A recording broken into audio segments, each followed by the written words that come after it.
Halo, di video kali ini kita akan coba menyelesaikan permasalahan segi 4 dan segitiga. Jadi kita memiliki soal diketahui pertama segitiga itu terbagi berdasarkan 3 panjang sisinya. Kemudian yang kedua segitiga terbagi 3 berdasarkan besar sudutnya. Yang ditanyakan tentukan masing-masing 3 pembagian tersebut. Oke, kita coba jawab.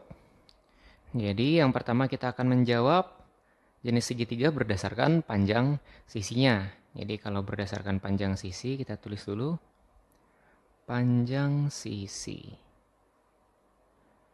Nah ini kalau berdasarkan panjang sisi yang pertama, kita punya namanya segitiga sama kaki. Jadi sama kaki. Ini bentuk segitiganya, misalkan seperti ini ya.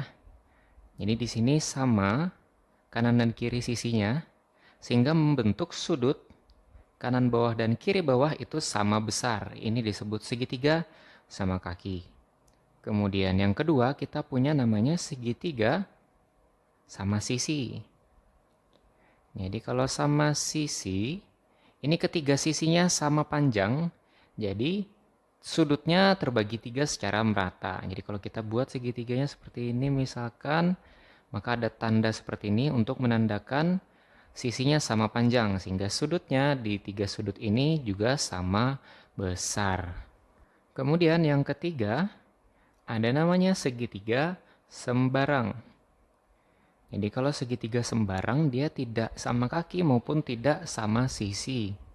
Jadi kalau kita gambarkan, segitiga sembarang ini akan memiliki sisi yang panjangnya berbeda-beda. Jadi akan membentuk segitiga misalkan seperti ini bentuknya ya. Dan karena sembarang maka tiap sudutnya berbeda besarnya dan sisinya juga berbeda.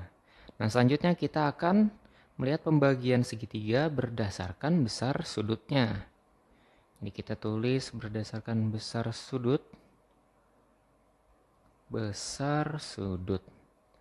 Nah yang pertama kita memiliki segitiga yang lancip. Jadi segitiga lancip.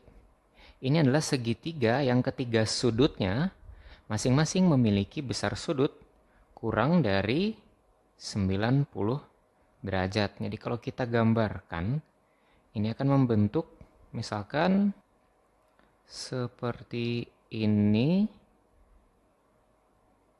Nah ini jadi masing-masingnya lancip.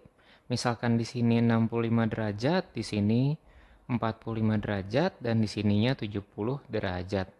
Jadi setiap sudutnya kurang dari 90 derajat. Nah selanjutnya kita memiliki segitiga tumpul. Jadi sudah jelas ya kalau segitiga tumpul berarti lebih dari 90 derajat. Tapi hanya salah satu sudutnya saja. Jadi kalau kita lihat misalkan seperti ini bentuk segitiganya. Seperti ini. Nah, yang di sini ini lebih dari 90 derajat, maka disebut segitiga tumpul. Jadi yang lainnya lancip, tapi salah satunya tumpul, maka disebut sebagai segitiga tumpul. Dan yang ketiga, yang terakhir, adalah segitiga siku-siku. Kita tulis segitiga siku. Jadi disebut siku-siku karena salah satu sudutnya membentuk sudut siku-siku atau 90 derajat. Jadi pada sudut di sebelah sini ini memiliki tanda siku-siku. Jadi yang lainnya lancip, cuma ada satu sudut yang siku-siku maka disebut sebagai segitiga siku-siku. Jadi itu ya jawabannya untuk pembagian segitiga. Yang pertama berdasarkan panjang sisinya ada 3, kemudian yang berdasarkan besar sudutnya juga ada 3.